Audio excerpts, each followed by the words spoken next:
देखा जाए।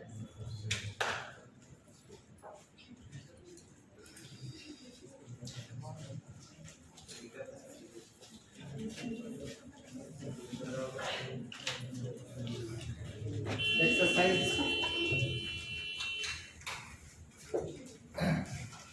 पोएट्री में है एन एपिटाफ। आज की क्लास में एन एपिटाफ पढ़ेंगे।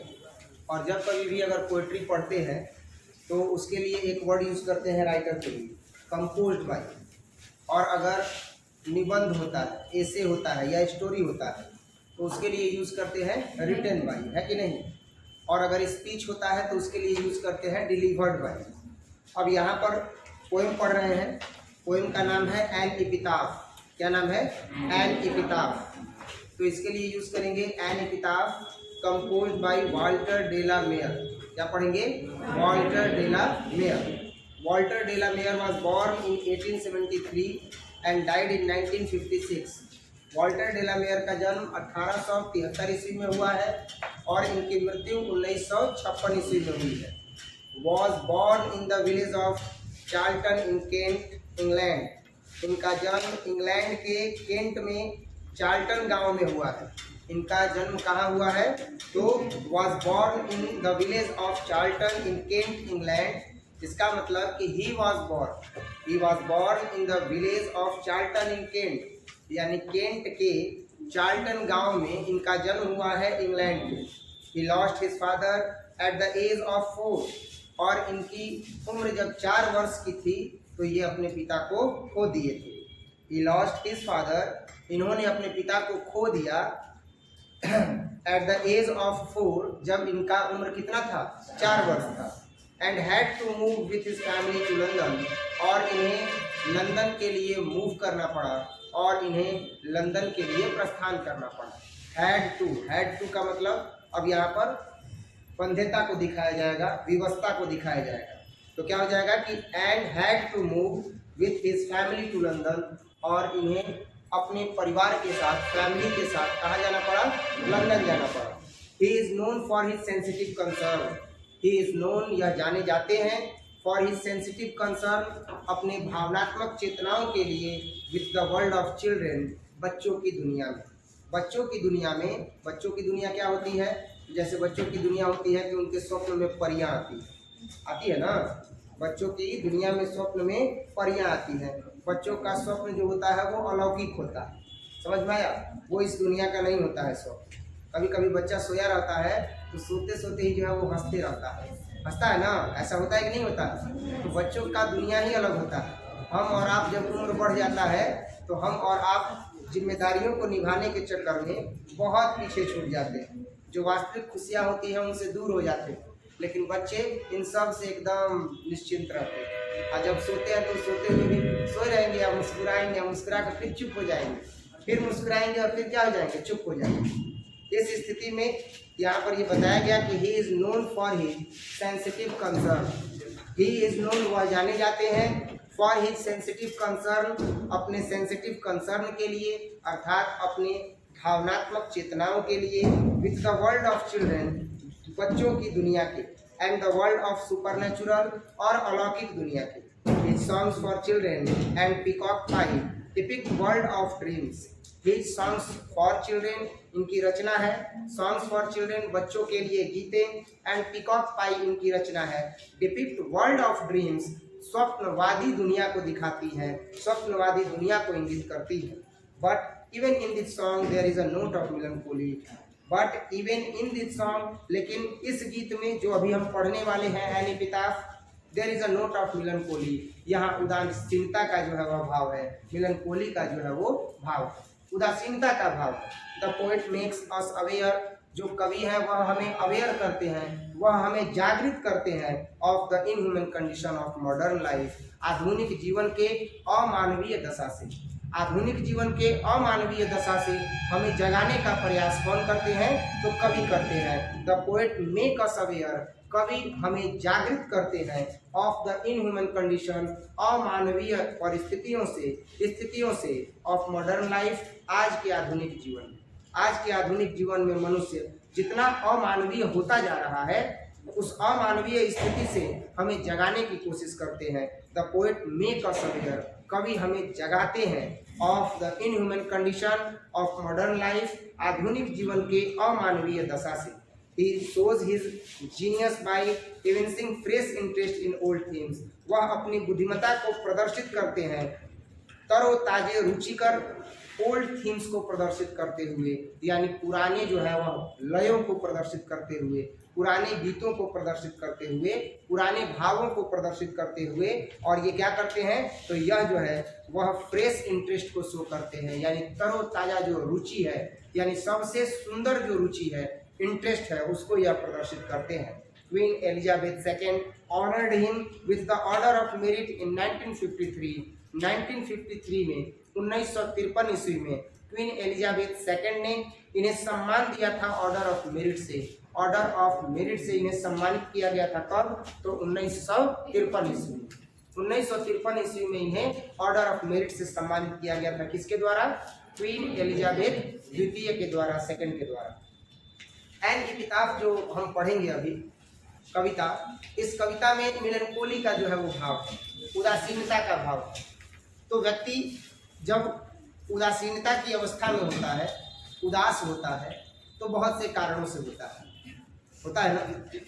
अब इसके लिए भी महात्मा गांधी ने जो है वो बताया था कि happiness is a state of mind. खुशियाँ जो होती है वो मन की अवस्था पर निर्भर करती है। तो मन की अवस्था में अगर असंतुष्टि का भाव होता है तो लोग खुश नहीं रहते हैं, और मन की अवस्था में अगर संतुष्टि का भाव होता है तो लोग खुश होते हैं। संतोषम परम सुखम, समझ में आ रहा है। अब जैसे हमारे पास ये थोड़े बहुत बच्चे हैं तो हम खुश हैं, है कि नहीं। एक दो बच्चा गायब हो जाता है तो हम परेशान हो जाते हैं, भाई कोई तो कोई गायब है कि नहीं, बोलते हैं ना कोई गायब है। क्लास सूना लग रहा है, यानी मेरा जो प्रेम है उन्हीं बच्चों तक सिमट के रह गया है जो यहाँ पर उपस्थित हैं। एक भी बच्चा अगर गायब हो जाता है, नहीं आता है, तो नजरें ढूंढती रहती हैं, कुछ देर बाद बोलते हैं अच्छा फलाना बच्चा गायब। समझ में आ रहा है, बढ़िया है। मन में संतुष्टि का भाव है, मन प्रसन्न है। और जब बच्चा आता है देखते हैं तो मुस्कुराते हैं, भाई बच्चा आज आया है, कल कहाँ थे। समझ में आ रहा है। अब कई लोग ऐसे हैं जिनके पास ढेर सारे बच्चे हैं लेकिन फिर भी संतुष्ट नहीं है, परेशान है, उदास है। समझ में आ रहा है। तो ऐसी स्थिति में वो अपनी उदासीनता को दिखाते नहीं है, लेकिन अकेले में उदासीनता को व्यक्त करते हैं। बहुत सारी खुशियां हैं और बहुत सारी उदासीनता के भाव भी हैं, लेकिन यहाँ पर जो ध्यान देना है मुख्य रूप से, वह ध्यान किस पर देना है, तो उदासीनता के भाव पर देना है। ये भी उदासीन थी, उनकी पत्नी का जो है वो देहांत हो जाता है। एक खूबसूरत महिला वेस्टर्न कंट्री की, जिसे ये दर्जा देते हैं, उनकी मृत्यु हो जाती है, वो पास अवे हो जाती हैं, गुजर जाती हैं। तो ये अपनी पत्नी को याद करते हैं और अपनी पत्नी को याद करते हुए चंद लाइनों में कुछ वक्तव्य लिख देते हैं।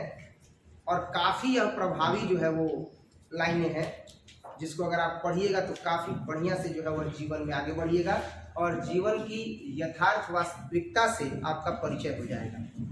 क्योंकि हम क्या करते हैं, हम मॉडर्न लाइफ में इनह्यूमन कंडीशन के पीछे भागते हैं। हम क्या करते हैं, आधुनिक जीवन में अवास्तविकता के पीछे भागते हैं, अमानवीय कृत्य की ओर भागते हैं। जब हम जाते हैं अगर लड़की देखने के लिए, तो लड़की देखने के लिए जाते हैं तो उसकी सुंदरता को तवज्जो देते हैं कि नहीं देते। ये सुंदरता पर आधारित कविता है, ये बताते हैं कि वास्तविक सुंदरता क्या होती है। कविता को पढ़ते हैं और ये क्या कहते हैं, तो ये कहते हैं कि here lies the most beautiful lady. ये कहते हैं कि यहाँ कब्र के पास गए हैं और कहते हैं कि here lies the most beautiful lady, यहाँ लेटी हुई है एक खूबसूरत महिला, खूब खूबसूरत महिला है, उसके जितना तो सुंदर कोई है ही नहीं। हियर लाइज, यहाँ लेटी हुई है, अ मोस्ट ब्यूटीफुल लेडी, एक बहुत खूबसूरत महिला जो है वह लेटी हुई है। Light of step and heart was she, light of step, और उसकी जो चहलकदमी थी, एंड हार्ट, और उसका जो हृदय था, उसकी जो चहलकदमी थी और उसका जो हृदय था, मतलब उसका हृदय कोमल और चंचल था। वॉज सी, वह थी। Here lies a beautiful lady, यहाँ लेटी हुई है एक खूबसूरत महिला। कब्र की ओर इशारा करते हैं और कब्र की ओर इशारा करके कहते हैं कि हियर लाइज यहाँ लेटी हुई है अ मोस्ट ब्यूटीफुल लेडी, एक खूबसूरत महिला, एक खूबसूरत औरत यहाँ लेटी हुई है। इस कब्र में जो है वह नीचे लेटी हुई है। Light of step and heart was she, light of step, step मतलब कदम होता है, लाइट मतलब हल्का होता है, लेकिन यहाँ पर अर्थ क्या आएगा, light of step and heart was she, यानी उसका हृदय चंचलता से भरा हुआ, चहलकदमी से भरा हुआ था।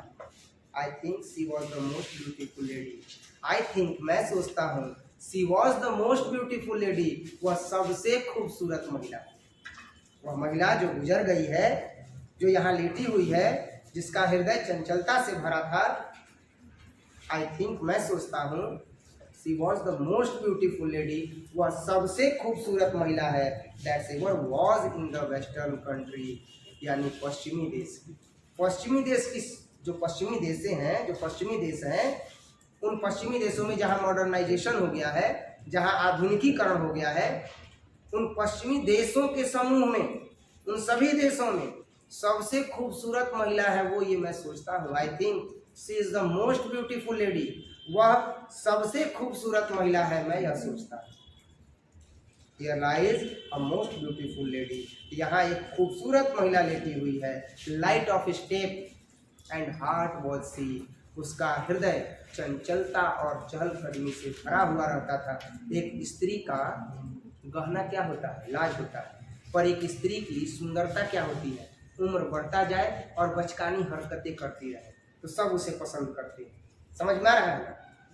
तो यहाँ पर यही बताया गया कि light of step and heart was she, और उसका जो हृदय है वह चंचलता से भरा हुआ है, चहलकदमी करता हुआ जो था उसका हृदय था, चंचल था। आई थिंक मैं सोचता हूँ, she was the most beautiful lady, मैं सोचता हूँ कि वह सबसे खूबसूरत महिला थी, that ever was in the western country, पश्चिमी देशों के समूह में, पश्चिमी देशों के समूह में सबसे खूबसूरत महिला वही थी जो यहाँ पर आज लेटी हुई है, कब्र की ओर इशारा करके और दिखाते और कहते हैं बट ब्यूटी वैनिसेस, बट ब्यूटी वैनिसेस, लेकिन सुंदरता गायब हो जाती है। सुंदरता क्या हो जाती है, गायब हो जाती है। मैं सोचता हूँ कि पश्चिमी देशों के समूह में सबसे खूबसूरत महिला यही है जो यहाँ लेटी हुई है। I think she was the most beautiful lady ever in the western country, पश्चिमी देश की सबसे खूबसूरत महिला आज यहाँ लेटी हुई है, कब्र में लेटी हुई है, जिसका हृदय चंचलता से, चहलकदमी से भरा रहता था। बट ब्यूटी वेनिसेस, लेकिन सुंदरता गायब हो जाती है। इसी लाइन पर ध्यान देना है। बट ब्यूटी वेनिसेस, सुंदरता गायब हो जाती है। ब्यूटी पासेस, सुंदरता गुजर जाती है, सुंदरता गुजर जाती है।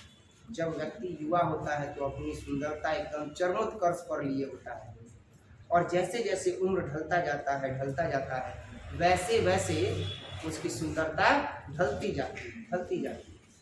तो ऐसी स्थिति में ये इशारा करते हैं, ये संदेश देते हैं, जो सुंदरता को तवज्जो देते हैं उन्हें, कि बट ब्यूटी वैनिसेस, लेकिन सुंदरता गायब हो जाती है।